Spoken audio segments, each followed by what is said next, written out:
Good evening, dear friends, and especially our semi-tamed sock fiddler. A pleasure to have you with us this evening, and to all of you watching. And welcome to the Boys in the Baltic Star. It's Friday night, and on Friday night, when the three of us are here, we play Traveller, our most beloved of all our games. Howard is definitely still here. He's getting by. He's got a brother. If you look below, I don't think you were here, Socks, the other night when we were talking about how mine and Ewan's beards. Do you remember the Trevor and Simon sketch, "The World of the Strange"?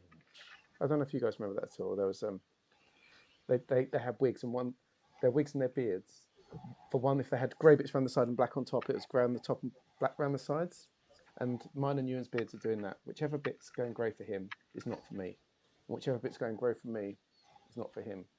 So between us, we make a beautiful grey beard. And as Ben says, his is just all going. So Mine's pretty much all grey, yes. So between us, we are two grey beards, and a horrible mixture of ginger and dark if we put the other one together. Oh, exactly.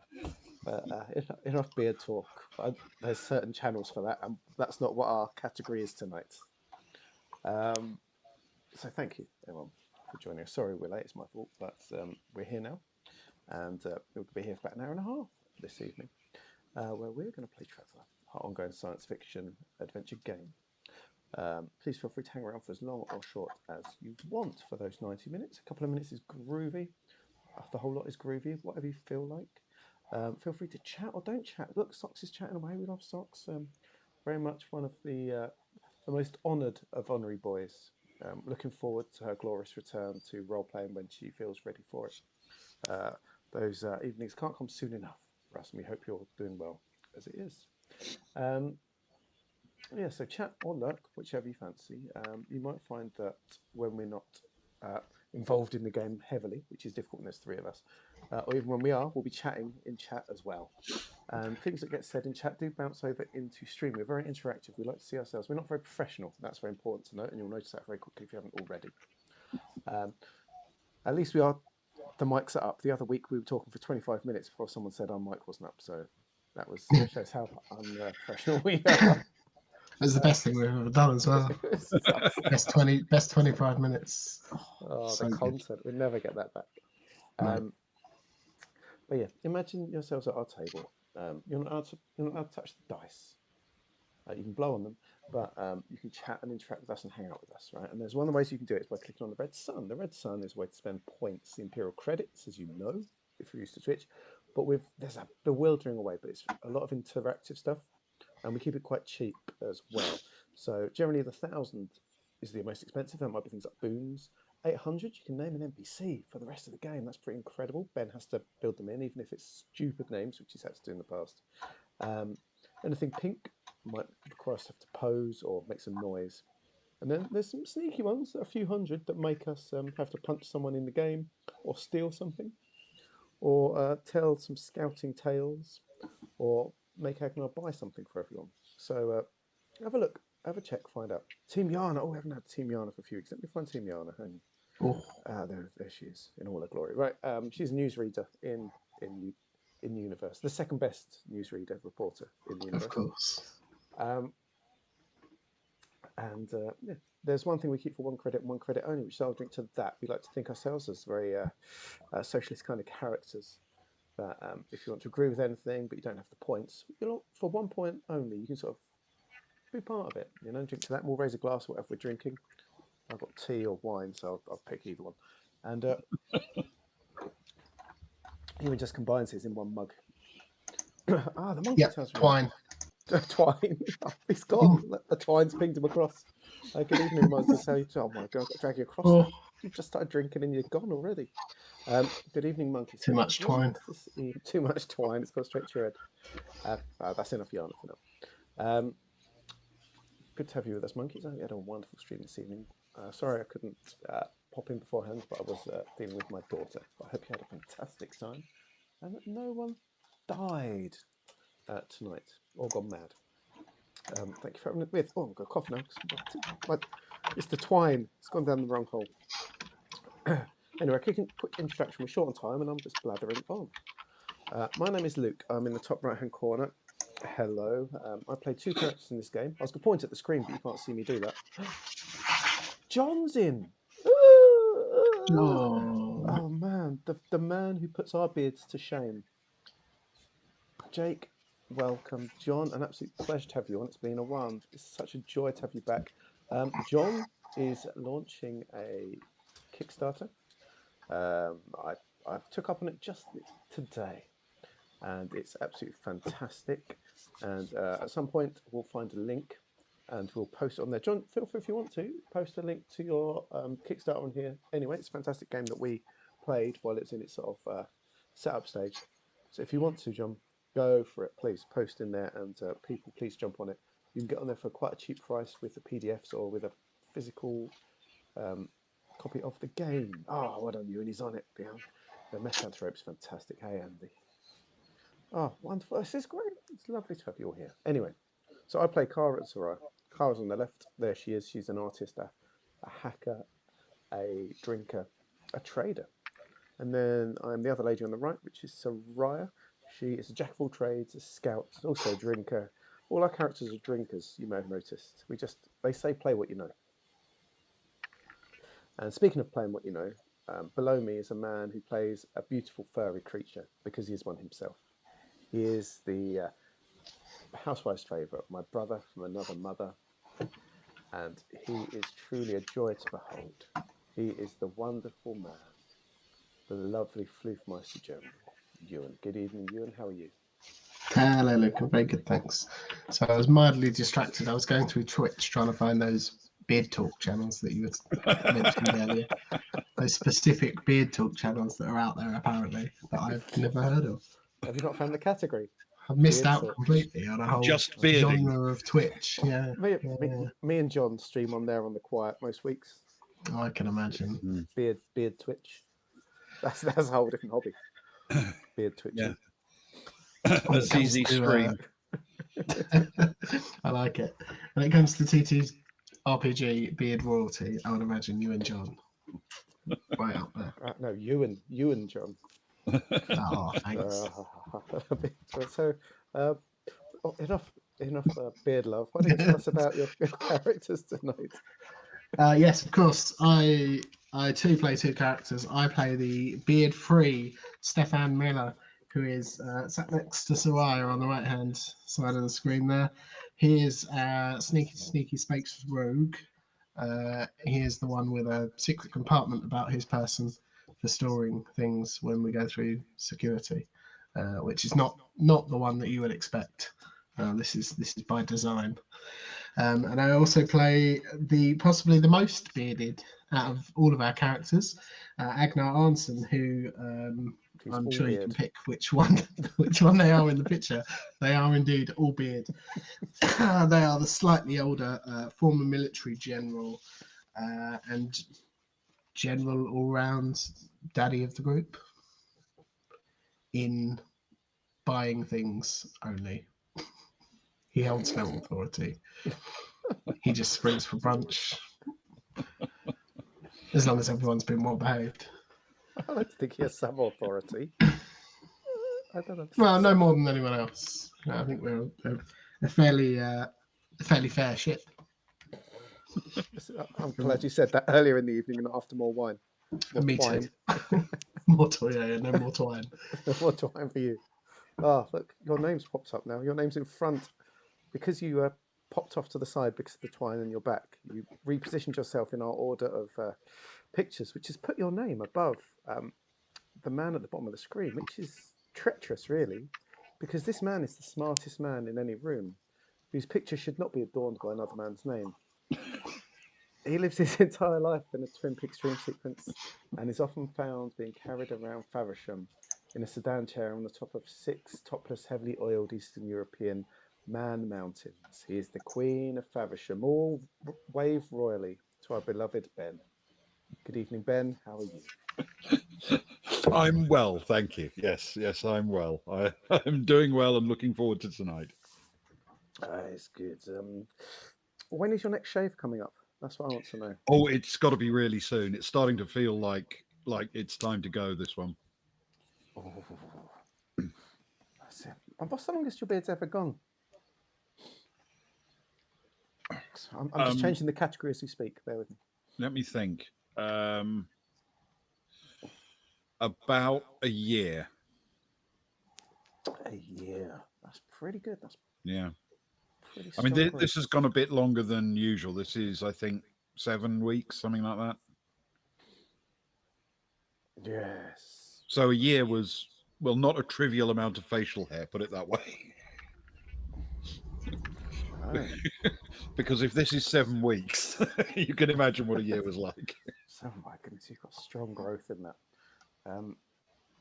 Who would you say, out of all the crewmates that aren't us, because of course you are the GM, the referee with the most of this. I've got to get my guns out. Oh, look, it's too tight.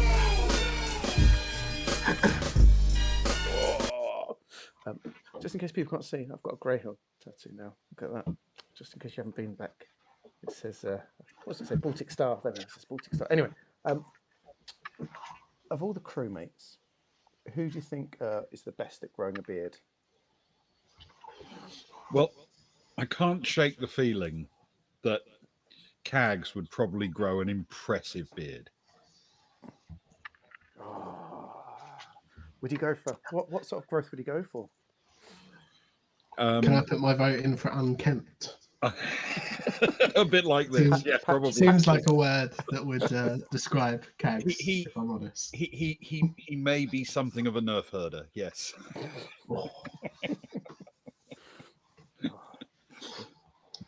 We need to get Cags.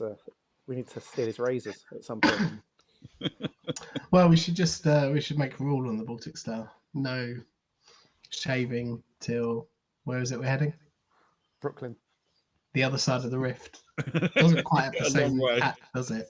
But I'm glad you were there with me, Luke. Thanks. Yes, I suspect Johnny probably couldn't grow a proper beard. It would be very thin and come out in patches rather than a full thing. I think he gets one of those little tashes like Justin Bieber type tash, you know, a bit Weasley tash. That's what I reckon. Oh, anyway, this is enough talk. It's beautiful, and we could just go off all night on it. But I suppose we did trick people in with the idea of a bit of role playing. So in Yes. between the beard talk, we should probably role play a bit. Okay. By So- the way, Ewan's named the session for tonight. He's not allowed to name it again because it's terrible. Anyway, back to you. See, it is terrible. On the ocean world of Darkmoon, ravaged by storms and corporate malfeasance, our heroes are seeing 2 different areas. Kara, Stefan, Kron, and Zoe are heading back to Darkmoon City on one of the kelp harvesting ships that ply the ocean, pursued by a large trifid squid. Meanwhile, on the southern ice cap, Soraya, Agnar, Sil, and Johnny have found themselves the guests of a society living under the ice. Survivors of an ancient society have mixed with workers who escaped from the city to form a functioning resistance movement in the network of tunnels, and our heroes have met Garaval, the local leader of the native inhabitants, and Brack, leader of the escaped workers. Garaval wants all the outsiders to leave the planet in time, but for now he's opened up the resources of the ice cap to Brack's band. Brack, livid at his treatment and quite bent on revenge, escaped a year earlier, and as he left, he abducted the governor's daughter, Tali Holinsky. His plan was simply to leave her on the ice cap where her father could find her, but after a few days with no rescue, she joined the group under the ice and quickly found her mind opened to the injustices the escapees had faced. Now she is a loyal member of the band, despite her reservations about Brack's anger and thirst for vengeance. When they spoke to her, she revealed that she was due to be married off to Arlen LOCKe, the son of an important businessman, before her sudden abduction, though she wasn't really asked for her opinion about the arrangement. The travellers vetoed Brack's plan to sever the cables that anchor the city and its millions of inhabitants to the ice cap, but suggested to Tali that they might be able to arrange for her to take over the management of the city, by fair means or foul. She described some of the obstacles they might face if they choose to force a regime change in the city, notably Jalek Jin, the leader of the euphemistically named Safety Office. She also provided a bit more insight into the Wanderers, the dangerous gang that operates inside the city under the command of a feared woman called Polina. As they talked, Rose and Kat, in orbit, warned the team that a mercenary cruiser had entered the atmosphere. As it raced down, it came to a point above the ice cap and broadcast a message on multiple frequencies saying, "This is Arlen Locke. Hand over Tally Holins-KEY." Tally, surprised, said, "Oh, my fiancé is here." And that is where we resume the story. So you are literally sitting there with, standing around with Tally, and that's literally just what's happened.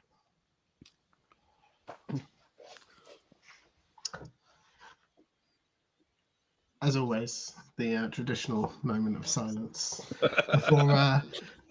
As everybody takes one pace backwards. Yes, except for Agnar, apparently, who turns to Tally and says, "Were you expecting them?" Not really. I mean, I suppose it was always a possibility. I wonder if he's angry. He's certainly come armed. I don't know. I don't know whether that's for protection or with intent to use said weapons. Are you interested in meeting with them? I'm happy to talk to anyone, but I mean, I'd want to know he wasn't going to abduct me again. Again? Well, the last time it wasn't him, but okay, it's getting old. Because that would raise concerns. I'm sure you can appreciate. I mean, if we can figure. Oh, he's gone again. What's up with him? He's been face Slayer. You're right. Good to have you. Ewan's drinking too much twine. Sorry, that was weird. There you go. It appeared as though I disconnected completely for a moment. There you go. If we can figure out exactly how much they know about our location, if they already know exactly where we are, if they're not just loudspeakering over the ice, then perhaps we should invite them in. It's not our place, but if they know where we are already. You can already hear a few people starting to run about in the tunnels as if they're a little bit alarmed at this new development. Obviously, they will also have picked up this multi-frequency broadcast. And Tally says, if you want to do something independent, now might be the time, because in a few seconds, it's probably going to be taken out of our hands.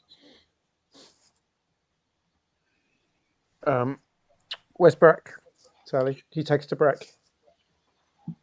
Yeah, that I can do.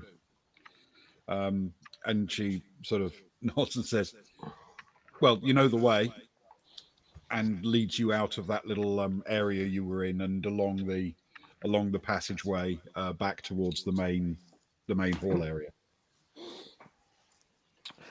On the way, Agnon say to Soraya, I can't help but think that this is facilitating it being taken out of our hands somewhat.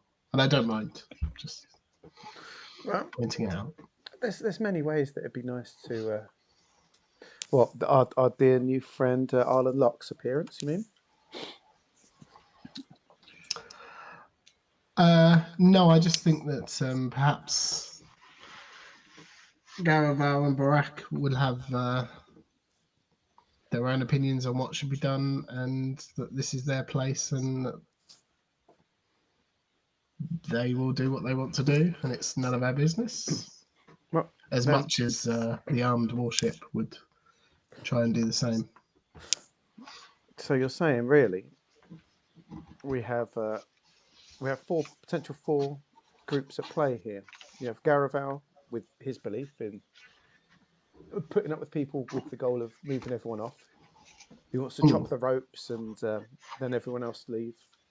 You got Brack, who wants to chop the cables, but we would be the man to run, the man with enough power probably here that we could run our plan through. Tally, who's with us, theoretically, but has little power, or Arlen Locke, who's, I guess, the wild card at this point, the man with perhaps the most power of all, as part of the Imperium of the four, but we don't know his motivations. Yeah, kind of. I would suggest that they're here probably, as they suggest, for Tally, and at some point, I suppose, control over the city. Now might be a good time to bring people together and try and facilitate what that might look like. I guess if they end up taking power, when When when old man Holins-KEY retires, right? Which we could encourage sooner rather than later, potentially. I guess I feel that everyone on a scale. You have Locke, who's been bred for leadership, right? The status quo. He's the status quo man, isn't he? I guess, but the man who will eventually rule. Right, Agnell? That's what we'd say. yeah, If we left tomorrow, that's what would happen eventually. the devil we don't know. Exactly. I would also suggest, but yes, Who's been trained up by the governor? Who's been prepared by the governor to take his place? Efficiency and rule at all costs, potentially. yeah. Okay, as you make your way through, you can see Brack is talking to a couple of other people, and when he sees you, he looks up and, of course, sees Tally, and immediately he says, "This is the guy, right?" And she nods and says, "Yeah, this is the guy." And he looks a bit nonplussed. He doesn't seem to know what the right move is. Agnar turns to Soraya and says, "Well, I suppose at least there's only one." Yeah, there can be only one. We didn't. Agnar didn't gather too much information, did he, on the phone call from the Baltic Star as to what they were packing? Just that it was a heavily armed ship. All you've been told is it's a mercenary cruiser. Okay. He'll shoot a message back over. Who is it that called? The first contact was made by Rose, and then details were filled in by Kat once she got to the bridge. He'll shoot a general message over to everyone, I suppose, makes the best way, but he'll address it to Rose and just say, if you can find out any details on the ship, that might certainly come in handy, but might also influence our decisions down here. Okay. So armament, that sort of thing. So you're contacting Kat for her best guess, basically. He'll message the whole group, but he'll say Rose at the beginning. I'll just say Rose if you can. ... Okay. But All he'll right. send it to the whole Baltic Star group, so everyone's got it, including us, including the those on the boat, the ship, the vessel, the waterbound. The creaky tub. Yeah, that's the one. All right. Broken Batty. That's a good pub name. You get a message back immediately, but because there's a conversation starting at the same time, I'm going to handle that first, if that makes sense. Since that will happen even quicker, or at least the beginning of it will. So, Soraya, do you want to suggest anything to Brack, or do you want to let him make his decision and go with it? Let me gaze into Ewan's eyes briefly. Well, okay, he's got no more birthday cards to play. It's birthday cardless. Agnar gets ready to start pulling cards. He can see that glimmer. So Brack looks nonplussed. He doesn't appear too sure about what's going on. I guess it's a situation that's suddenly pulled out of his hand somewhat. There's no Garaval around, Ben, that we can see. No, not in the room. No. Are we in a space where there's some side rooms again? Are there any around here at all, or are we just in a wide space? You're in the middle of a space which has sort of tent-like structures as lodgings in the middle. There are passageways off it, but none of those little side chambers off this room. Brack, our time to make our own decisions may be short. Can we speak to you privately now, with Tally as well? Can you roll a persuade for me, please? Given that he's a bit confused and baffled, you can have a boon for this. Oh, thanks. And it's with intellect, please. Oh, intellect and persuade. And persuade with a boon. With a boon. It is a good one. Persuade 1, intellect plus 1, boon plus 2, and a boon. It's feeling good. It's feeling very good. If there's something that's going to get you a boon, it's the heavily armed ship hovering above our heads, I feel. That is a 13. Thanks for the boon. Okay. He immediately nods, a very sharp sort of sudden nod, and beckons you into his little office tent area. But the tents are made of that same plastic, but then obviously shaved nice and smooth and sanded down. And inside there are some basic furniture and benches to sit on. He throws himself down on one and says, "Okay." Tally, what, from your knowledge of your father and Ireland Locke, what kind of leader would he make?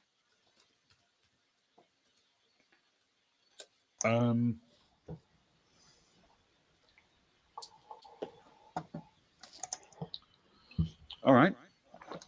She'll say, a good one, if a little bit old-fashioned. What do you mean by old-fashioned? He's a stickler for formality, but he's bright, he's capable, and people respect him. Do you think he would keep up your father's desire for efficiency, for the slavery, for the treatment of those further down in the levels?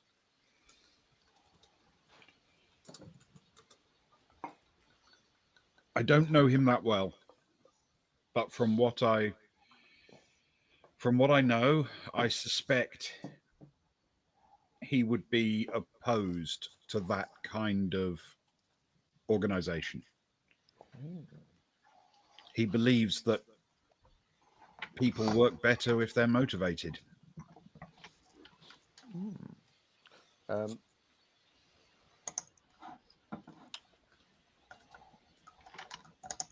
Have the two of you spoken? Does he take what you say seriously? Does he see you as an equal, as an intelligent person? Well, given that apparently he wanted to marry me, and his approach to doing this was to arrange the whole thing with my father without actually calling me, I'm thinking he's going to ignore anything I say.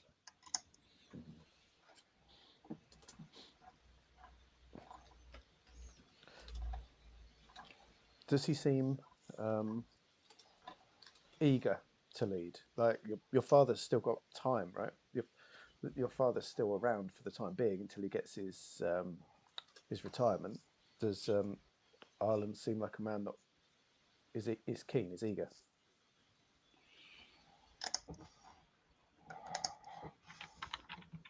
I don't know about how fast he would want to take over responsibilities independent of his own family, but I think he is currently demonstrating that he's not somebody who sits back.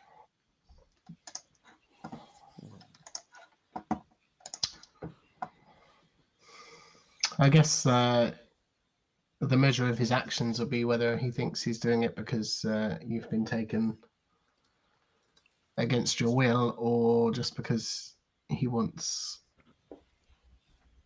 you back? Well,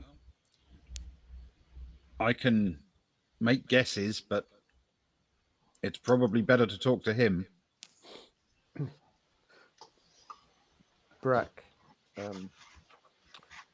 if we were to lay our cards on the table, our small intrepid crew at the Baltic Star could not bring ourselves to follow through with actions that would potentially destroy a city full of millions of people. However, we're a crew that have brought about change in other places before. Our dear friend here, Johnny,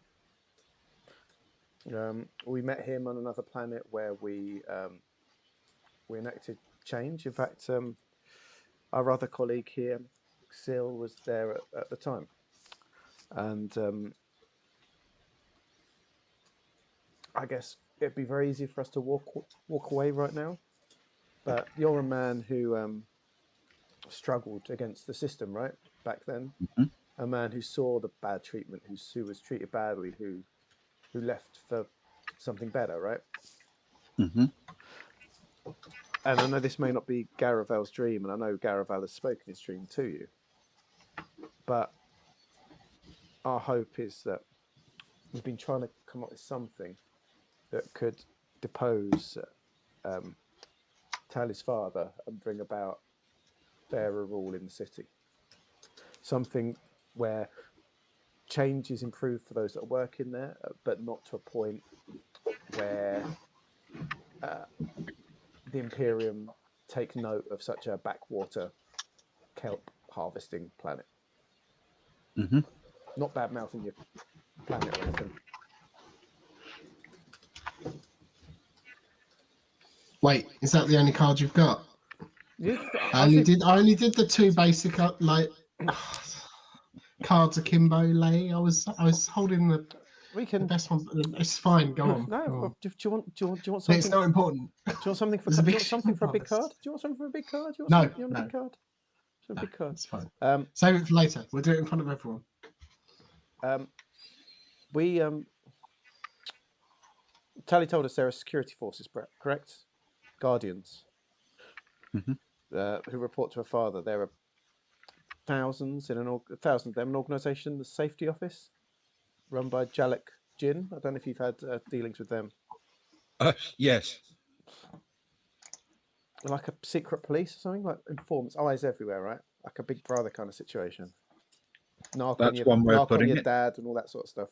Send your sister off to get beaten for an extra cup of kelp juice, that sort of thing. And then Polina, does that name mean anything to you? When you mention Polina, you can actually see him grit his teeth, which is an impressive look on a Varga.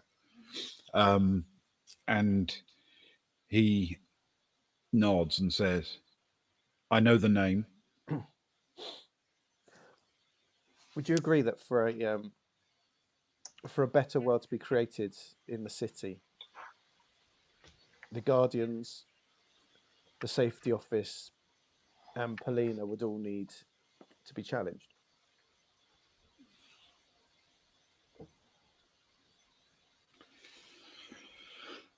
He nods and then says, "I suppose I was rather hoping that we could arrange for them to take each other on." Yeah. Sarai will look at Agnol, struggling to hide a big grin.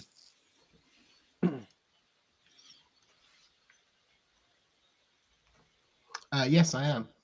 As are you. I see. Where did I put my commas? Hey, Spess. I'm not sure. Where did Luke stop and Sarai begin? Hard to say. It's hard to tell in this day and age. Exactly.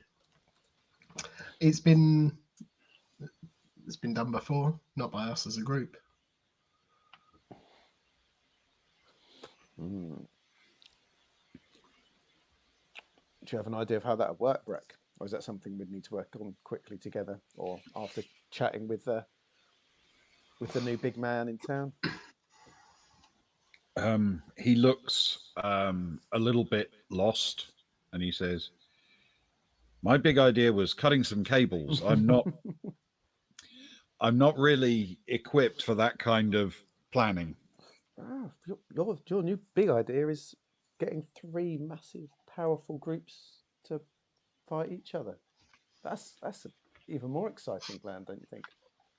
It's a great plan. I have no idea how to do it, though. Would the workers side with any, or would the workers avoid it? I can't imagine the workers would be able to act against the safety office because they wouldn't know who they were. They will know some of Polina's thugs, but whether or not they'd be willing to take them on, I don't know. The Guardians, if enough unrest started and you could corner them and get them in small groups, yeah, I'm sure they'd take them on. So we're most likely to take on Guardian. Sorry, Agnes. Best. No. I just hit me. Best case scenario, they all take each other out. More likely scenario, one of them remains. You just At need least with any power to do anything. They just need Who to answer who to would the be person. who would be our play? Who would be the easiest to then usurp, or who would be best placed to enact change with the locals, do you think? I'm sorry to say that the Guardians are probably the best ones left standing. So we'd need to do something that stopped the people from necessarily taking on the Guardians, really. Yeah. The best ones left standing, sorry, from which point of view? If To there work is going to with be or a to- surviving group, the Guardians are ultimately responsible for the security of the workers themselves, but the shipments, they act as law enforcement. Even in a free, some might say, utopian society where people aren't, starved and tortured, even in such a society, there is a need for some form of law enforcement.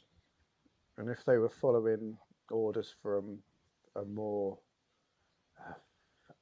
a leader that's not seeking such efficiency, then they may not be so brutal as they can be at times now. I've always thought they take their lead from their leadership. Holins-KEY is not a good man. And he sort of grimaces a little bit towards Tally as he says this, and then says, "So I think the Guardians are not good when running his missions, but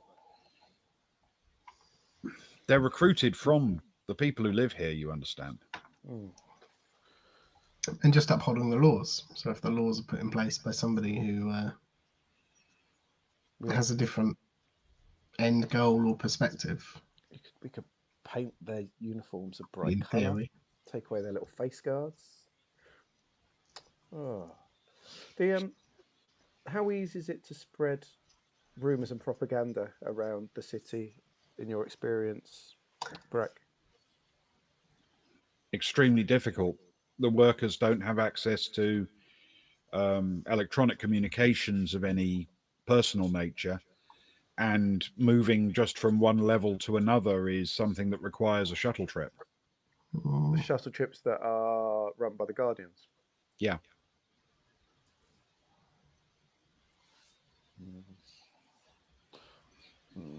So again, having the Guardians on side are the best bet of improvement. I would say so. Something like that would be much easier if we already had Holins-KEY replaced by another. and then No. just worked on the other two fighting against each other, perhaps. That if Holins-KEY was not around, not saying dead, sort of like copies the grimace, Vrax's grimace towards Tally, maybe suddenly retired. Who takes the lead in an emergency in that case? I mean, Jalak Jin probably.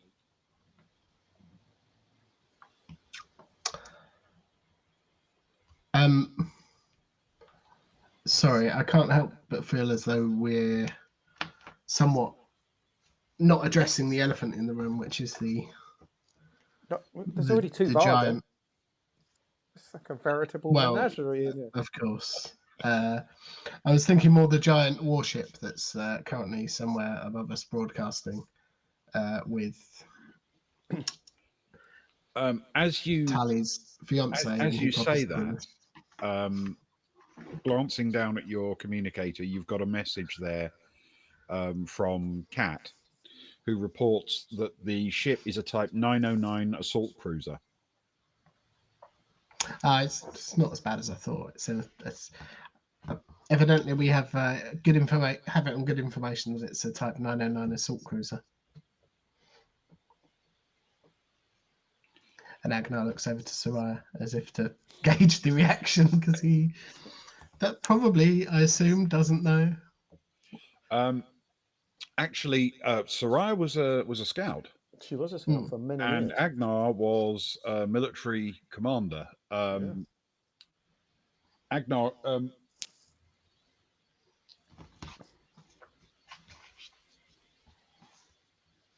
tell you what, can you roll an education with, I think, leadership, because that's the non-tactical one. Can indeed. That's a 6 plus 3 is a 9. Okay. Soraya, can you do the same for me? Education with leadership. Education and leadership. Oh dear. My education is 0 because she dropped out because of Stefan. Mm-hmm. Her leadership is 0 because the only person she's ever had to lead is herself. But she does have a jack of all And trades. Stefan. Would you allow me a jack of all trades for that? She's had to learn how to do these things on the fly. Yes. Yep, thank you. So I'm rolling at a -1. What do you roll? You in, by the way? 9. How much pressure is on me? Ooh. So it all depends how niche, I guess. How niche. How difficult. I assume it would be more difficult with a history for her. 7 - 1 is just a 6 for me, unfortunately. Okay. All right.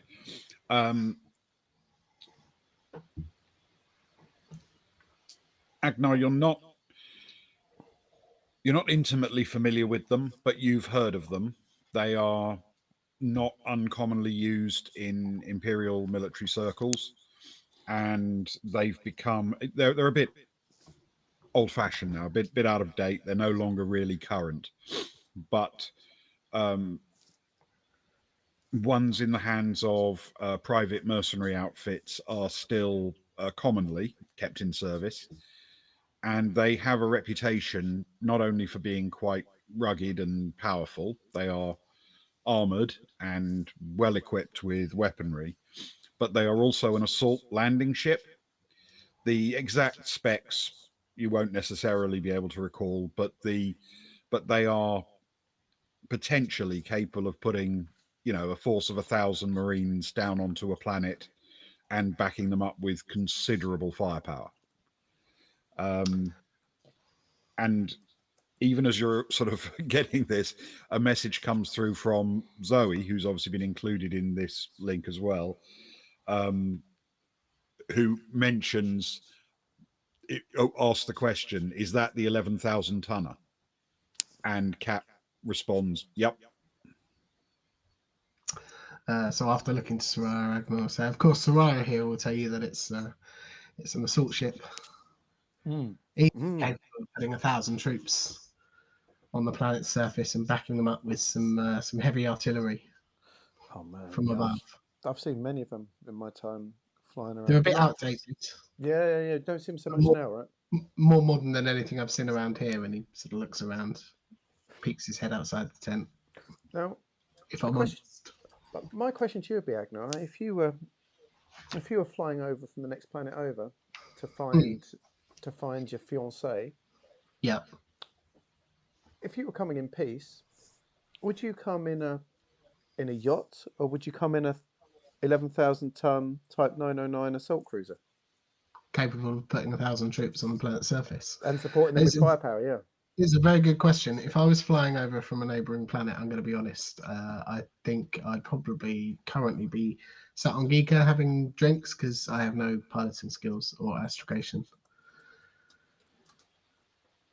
So I doubt we would have made it. But it does seem a little bit heavy. But if they are Imperial, somewhat outdated Imperial vessels, it could be for the protection of those aboard. I suppose seems a bit excessive. It could be a penis extension. It could be a show. Looks at Tally with an eyebrow raised. A show of power to get their way, or to if they so think, to liberate somebody who's been held captive. Brack, it's best for you, I take it, that right now Arlen Locke doesn't get to land his ship and know exactly where you guys are and where Garavel's lot are, correct? I think we'd go at this point. As far as I know.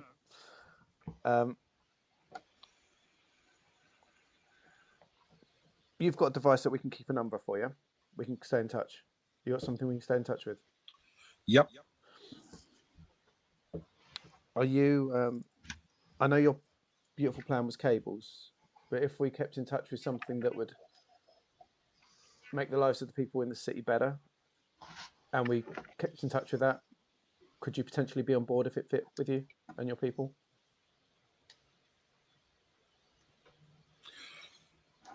Run with your idea. If it doesn't work, there's still cables. There's always cables, right? 3 of them I've had. Because 3 will never go wrong, right? Triple redundant. In which case, Tally, you can't run from your fiancé forever. Agnar, shall we scooter across somewhere as far away from here as possible before the ship gets here and take her to see a fella? 2 conditions. One, as long as she's okay with that, of course. We're not going to force anyone. And 2, as long as this fine gentleman here, and he'll gesture towards Brack, will arrange for the return of my shotgun.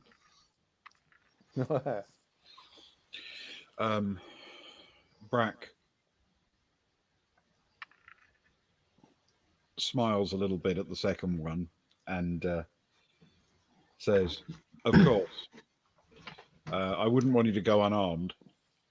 Thank you. And then he turns to Tally and says, "If you go out there with them and he takes you, he might just leave."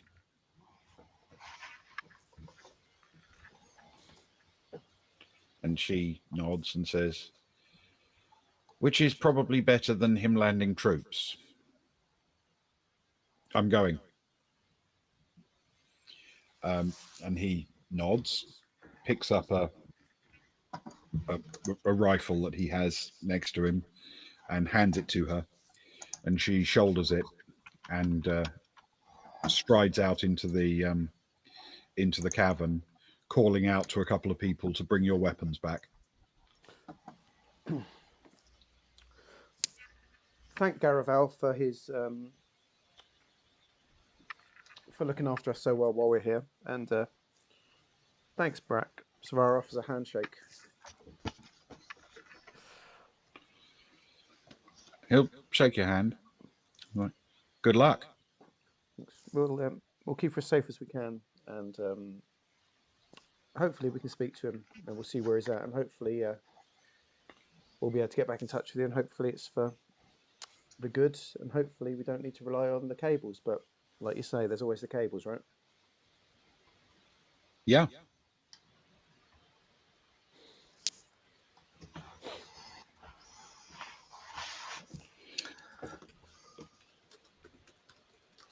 Well, whilst we're offering up hope, one more. Hopefully, next time we meet under less strenuous circumstances, shall we? He'll turn to Tally rather than Soraya. He'll get to turn to Soraya and then turn to Tally. Do you need anything before? Do you need to get anything? No, and we need to move if we're going to get out there and get away from the nearest entrance. Yeah. Have we got everything? I'll turn to Soraya. Johnny, Sil, you coming or do you want to stay? We can always get someone to come pick you up. Johnny immediately says, "I wouldn't miss this," and Sil glances across at him like he's just betrayed her in some way, and then she looks back and says, "Yeah, that would be awful." I knew you guys would come, the boys from the start.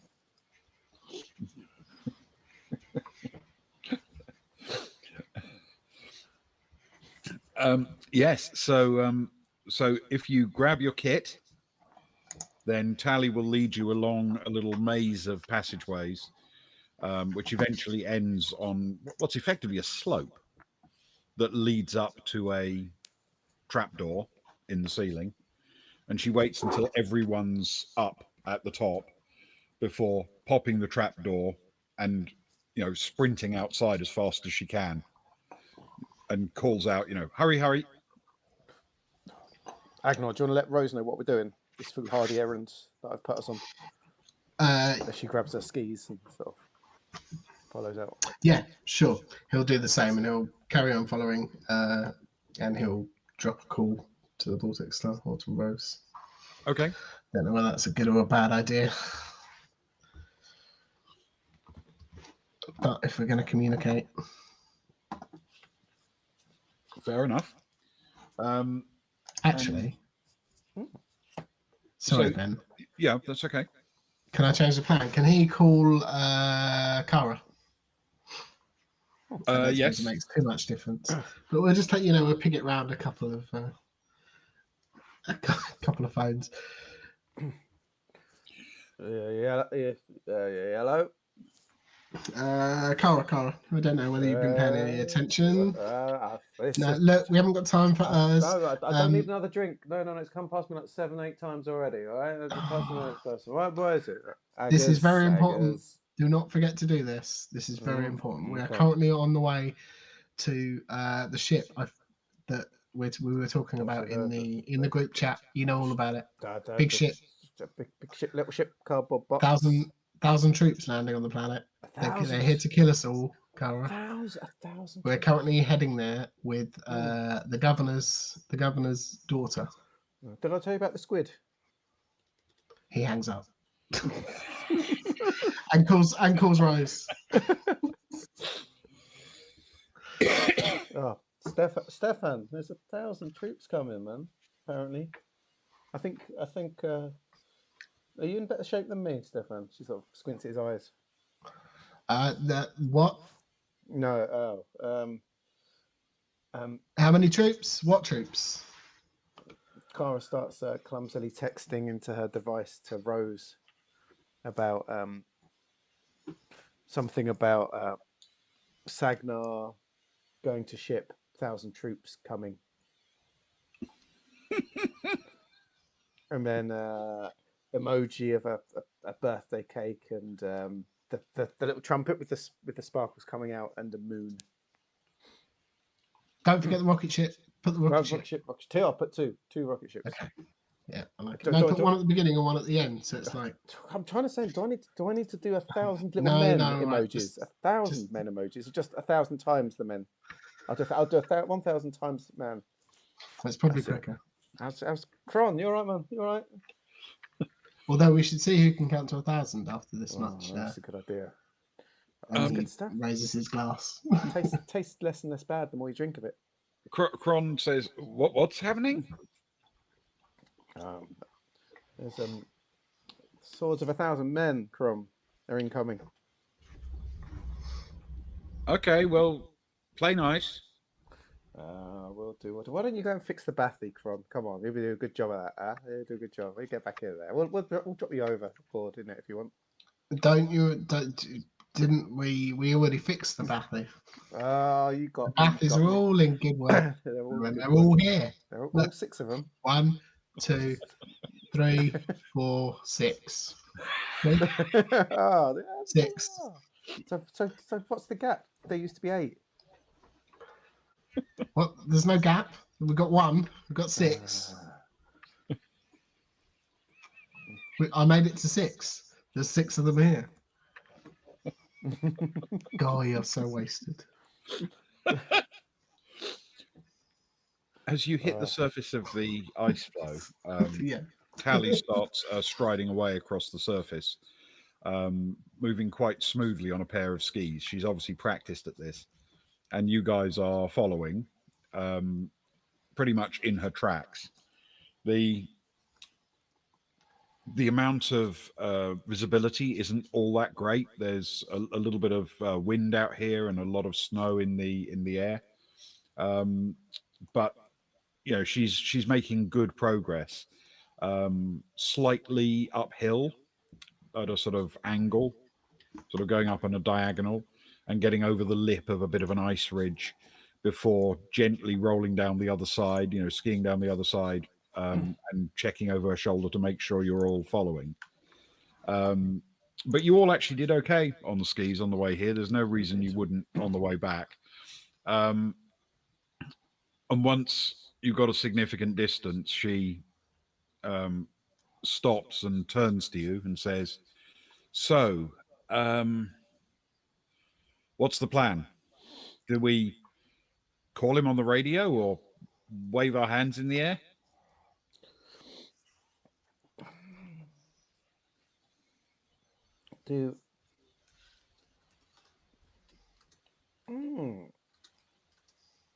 That's the question, Agnar. Do we call as people that have come across or rescued her, or does she call as the person that's been rescued? Right? Maybe if we've rescued his fiance, then it at least puts us instead for a meeting with him. We at least get one shot with him, right? Yeah, I mean, I don't suggest it's a good idea to say that we're the people that took her. I think that would end very poorly for the 2 of us against such a vessel and the 1,000 men that are potentially on board. Your shotgun's pretty good. Yeah, that's true. That's true. And I do have my fancy, my super fancy. You are quite the scout. I've got Lara's custom Gauss carbine. It's mine now. That's true. I've designed it. Do you like the designs I've put on it? Do you know what happened to the last owner? I know very well. I think it might be me that ended her. Okay. All I'm saying is that it's not. Neither of our weapons are. We were too good. Yeah, that's true. That's even more worrying, though. To be fair. Do you remember when they tried to they set those explosives to trick us, to blow us up? Do you remember? But we weren't stupid, were we? And we mustn't be today. We mustn't fall for any traps or tricks they've got. We've got to be on our toes, right? Yeah. I think. Okay, so who's doing we're what? The rescuers. Agnar, you're the most official man. You're ex-military. Like, what better? You've got the social skills. You've got the don't you know who I am approach. Like what a heroic, almost general, who almost made it, was given a special given a special present after he retired, and what better hero to come down and save his fiance? We'll definitely get, at least you will get to speak to him, right? I'll be your waiter or butler or something. I don't know. You can be my. You three can be my crack force team. Oh, Who've gone in with me to rescue our good friend Tally Holins-KEY here. oh, sounds good. But don't badmouth. We've got to be careful. We mustn't badmouth the people there. That's the thing. We don't scorched earth strategies. Maybe it's more that she got lost on an adventure and we went out to rescue Negotiating team. Oh, I like it. Yeah. Wait, are we saying that they've been holding her captive or not? I think that'd be terrible. We don't want him to blow them up. No, Maybe exactly. they don't even know there's people there. I don't think. Just say that she got lost and we went out to find her, and so maybe we're your crack escort team. Tracking, scouting team. Yeah. Oh, see, that's right up my alley. I could give him scouting information, all sorts. I could play my Cool. part Give quite me a name of a scouting unit. well. What are we called? The Iron Seeds.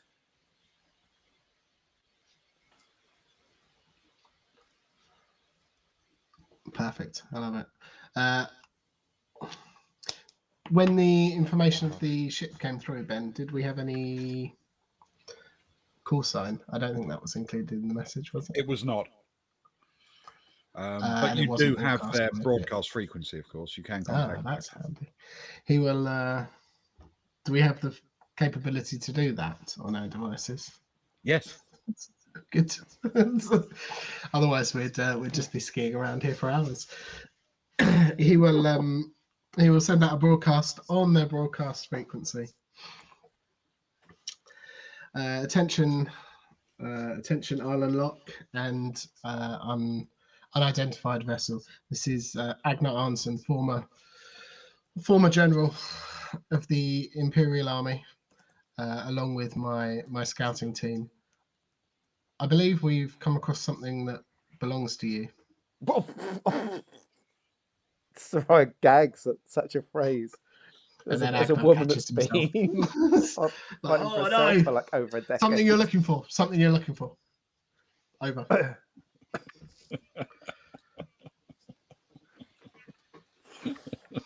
She rolls her eyes to tail up, and then it's the social of 12. That's what it does for you. The higher up you go, the worse a person it makes you. The more misogynistic you become. Yeah. Don't worry about what the little people say. He sort of pulls that grimace towards Tally, the same one that Brack and Yep. Everyone's doing that with Tally at the moment. A few seconds later, you get a response. This is Arlen Locke of the cruiser Bloodbath. Oh, good. That's good.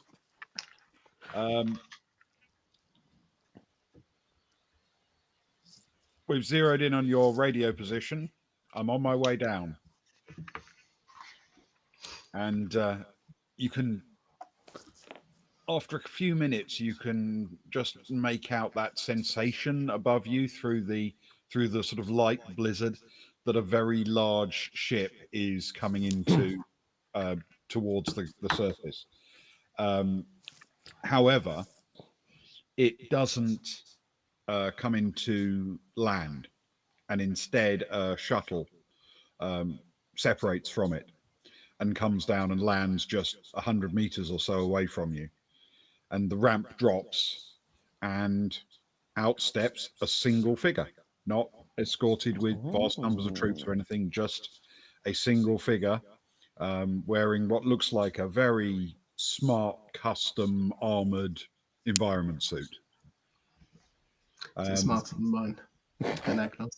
Certainly more expensive. This one is, a heavily customized version, and the figure strides forwards without really. He doesn't stand there. He just marches straight down the ramp and strides across towards the group, as if he's just taking a stroll in his own back garden, like he doesn't have a care in the world. You can hear the movement of the vast ship above you. but it's disappeared again into the blizzard. Ooh. And he just strides across, closing the distance towards you. His helmet mask is down, of course, and it's slightly metallic in sheen, so you can't see his face. But he looks to move fairly briskly. He looks quite fit, but not particularly heavily built.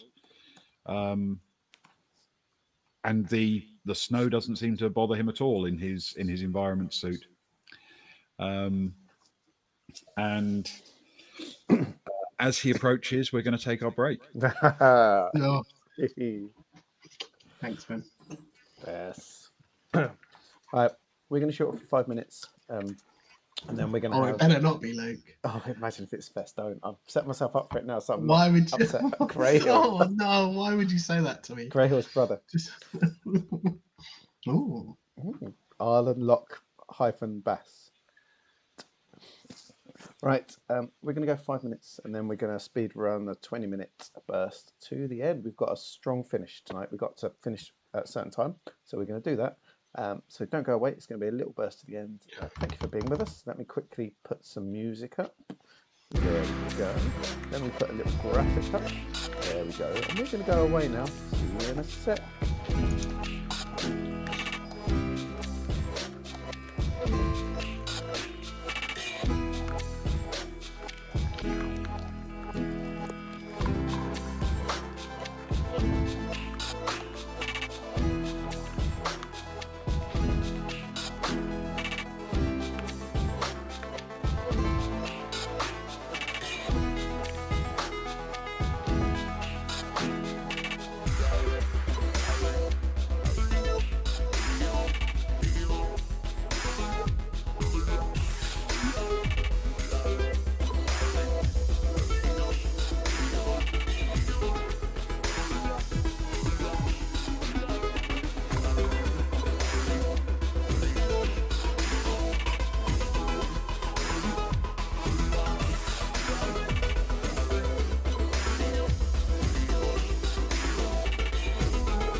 Oh, we're back. Look, we're back, everyone. Hey, look, here we are. Look, there's three of us. And one of us is called you, and you can see that because it's written on the screen because he published it. For goodness sake. I didn't do it. It's your screen. Don't blame me. I can put you to the bottom if you want. Would you like to go to the bottom? Is that where you belong? No, do you want me to change it to Ben so it's on Ben's? Change my name to Ben so it's on Ben's thing. That will just confuse me when when looking at the. Where am I? He's easily bewildered. He's getting to that age. Oh, no. There we go. Now it's not confusing. Everything is labelled as it should be. Oh, God. Okay, Ben, please. It's Quickly. time to recount another of the stories I was once told by our former ship's steward. I can't verify the accuracy of these stories. After all, he once told me he invented magnets. Once, he told me, of a tale from that strange low-tech world. He'd signed on as a guard and part-time steward for a merchant caravan that travelled across an icy wasteland. Given the luck our famous steward always managed to experience, it was probably inevitable that the caravan would be attacked, and he would be forced to take on the monstrous forces of a local leader who was widely suspected of being a powerful witch. In the ice caves and mountains, he met many dangers and faced them down, at least in his telling, though his story rather faded out when I pressed him on whether he'd actually avenged the caravan. Still, I've always thought that this tale, more than most, paralleled his life on the Baltic Star, where he was recruited as a steward and part-time adventurer. Sadly, it was this spirit of adventure that led to his untimely demise, but it makes me feel better that he was already willing to undertake such a role before we led him to his unfortunate doom.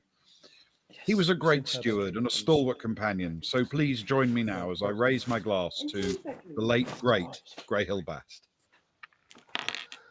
The late great Greyhill Bast. Right. As he's walking over, can I just say to Agnar will turn to, or he'll open up comms to Johnny, and he'll just say, same rule applies as in the ice cavern. Anything doesn't appear to be 100% true, give us a sign. Subtle. Okay. Yep. Fair enough. The figure strides forward, and eventually, he steps, up to the group. Takes him a little while to get there over the ice, but he eventually steps up to the group, and when he gets there, he is basically just staring at Tally, and eventually over the local frequency, just for the people in front of him, he says, "Tally, are you well?" And she nods and says, "Yes." He says, "I'm sorry it took so long. There's a story there, but it can wait for another time.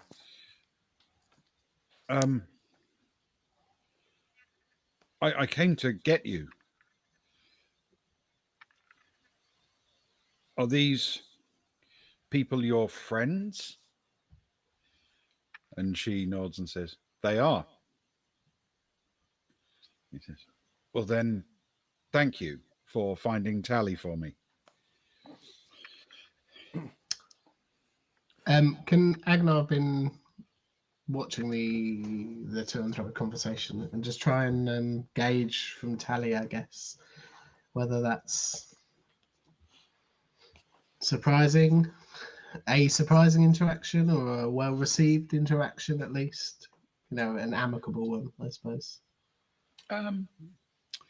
Yeah, I'll tell you what. You're doing it based on a basic conversation. Can you roll a streetwise for me with intellect? I can. I'm not happy about it, but I can. It's my goal. It's on me. If you have something else that you think would be better than streetwise, let me know. No, I totally don't at all. I think that's entirely accurate. What was I going to say?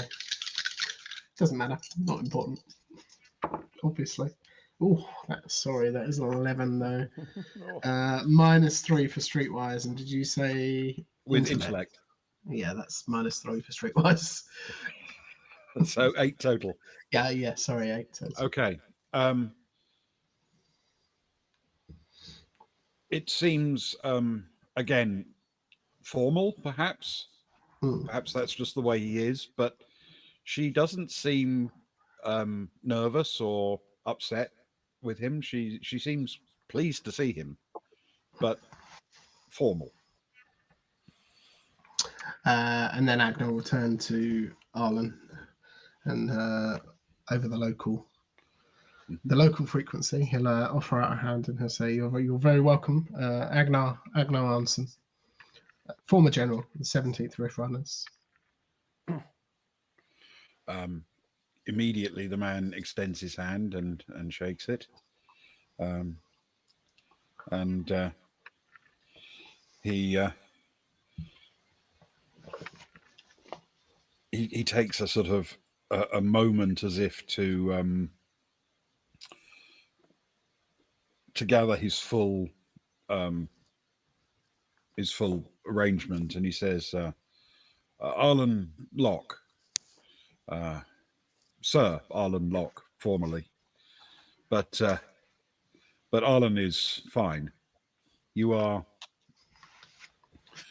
Tally's friends, so you are my friend." I was so tempted to butt in with the Sir Arlen Locke formerly. So is it just Arlen Locke now? But I thought, not the time or the place, Ewan.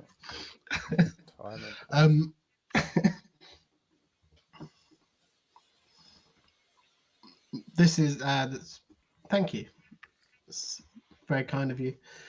Please, these are my colleagues, and he'll turn to the three of them as if for them to introduce themselves. He doesn't want to give actual names if no one's ready for that. I'm Sarai Kansari. I served as an Imperial Scout for over a decade. She offers her hand as well, but is ready to accept if he doesn't take it. He does, and shakes it, warmly. He says, "Arlen Locke." Pleasure to meet you. Quite a ship. It shows how much you must feel for your for Tally by coming in such a vast 11,000-ton Type 909 assault cruiser, capable of putting 1,000 men on the ground with firepower. I've heard. You actually get a little chuckle from him, and as he chuckles, Johnny steps forward and says, "Oh, scouts, Johnny Cress, Arlen Locke." He says, "Brave of you to come down unarmed." And Johnny has noticed that he isn't wearing a weapon of any kind. And again, Arlen laughs and says, "Well, I did bring an assault cruiser."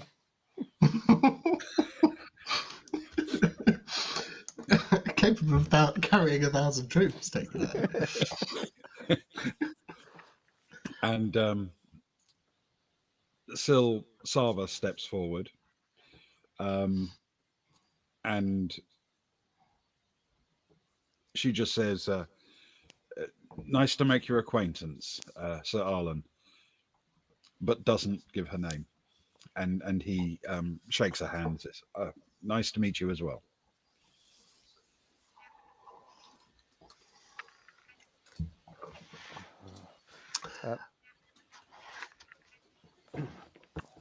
Good note taking there. Unarmed, underlined. Well, now the formalities are out of the way. And Agnar looks around, presumably the white vastness of snow surrounding them, or ice. As he works down unarmed as well. Perhaps we should go back to my ship.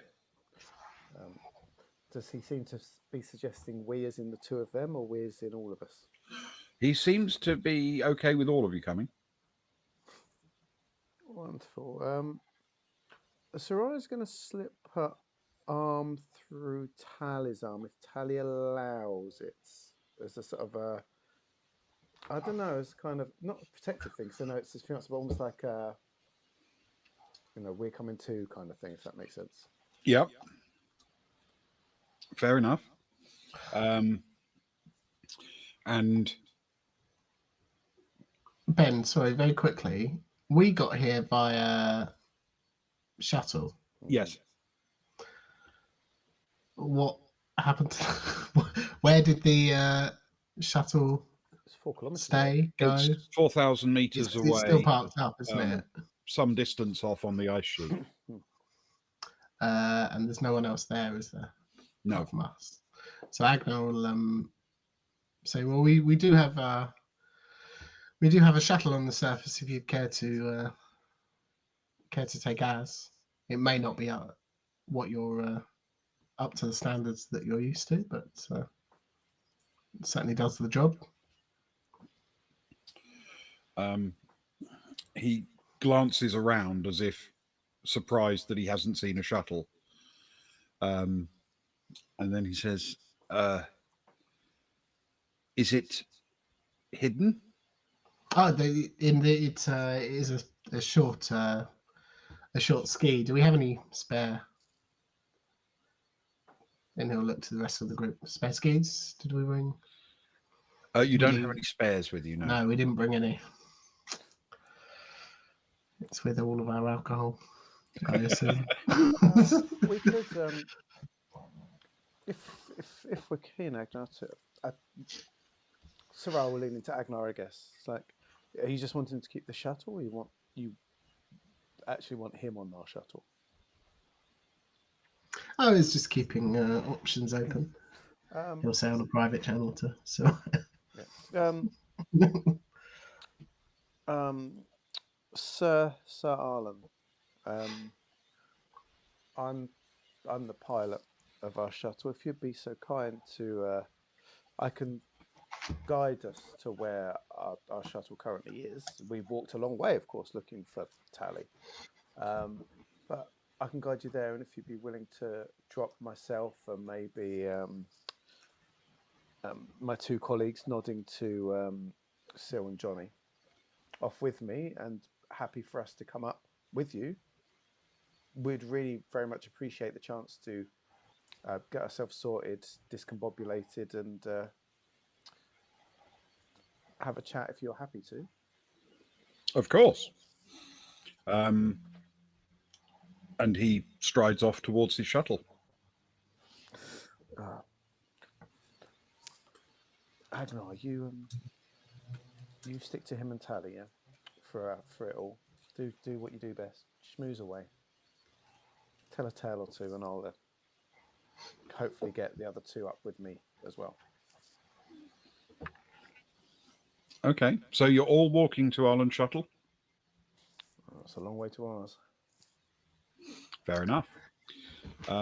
So you pack all of your stuff up, take your skis off and everything, and march following Arlen up to his shuttle.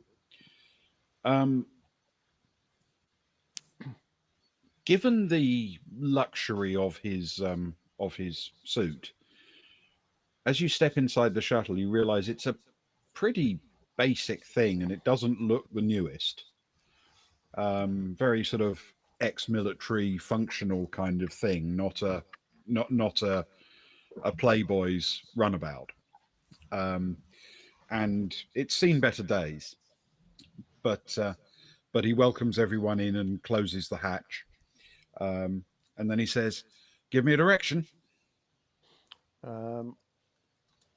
So I will lean over him, if that's okay, and start to punch. See how he reacts, but start punching things in on the old the navigation. That's one of her skills. So bob, bob, bob, bob, bob, if he lets her.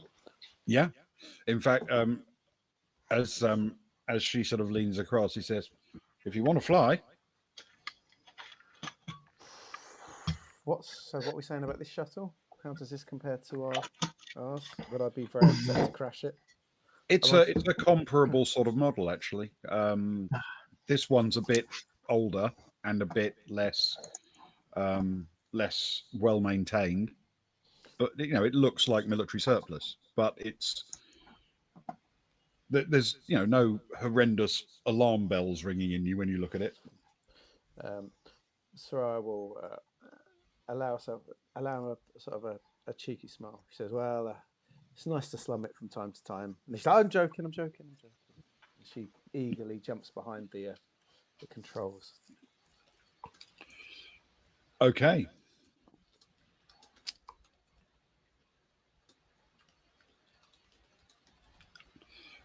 This is a role. This is a role I don't want to fail. Yes.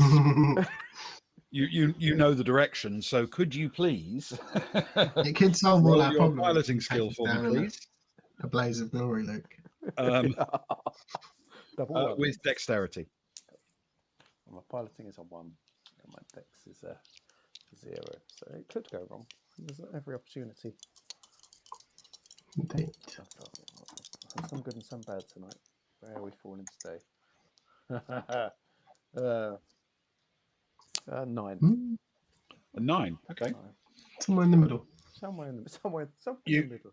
You lift off and head off in the right direction. Slightly unfamiliar shuttle. You haven't flown it before. Slightly unfamiliar controls and balance to them. But as you set off in the right direction, Arlen is polite enough to say, "Oh, excellent job." You're very kind. Too kind, I would say. You fly out across the ice and you land next to your shuttle. Who is getting out here? Yeah. Soraya will. She's going to motion for at least Sil to join her. Okay. Sil will do exactly that. We'll walk out. If you want Johnny to come, you're going to have to indicate it because he's happily sitting there with Agnar. I'm starting to feel like leaving him with you, Agnar. I'm happy either way. We'll leave Johnny. Agnar will not say, but you will say. We'll leave Johnny with Sil. We'll just turn and walk. Give a smile, a nod, and turn and walk to the shuttle. All right. As you do, you hear over your communicator as the door for Arlen's shuttle shuts behind you. He says, "Right, see you on the bloodbath." And his shuttle starts to take off just a moment later as you make your way to your own shuttle. It'll take you a few moments to get it fired up, so we'll cut back to what's happening as he sails up and connects into the hangar on the cruiser.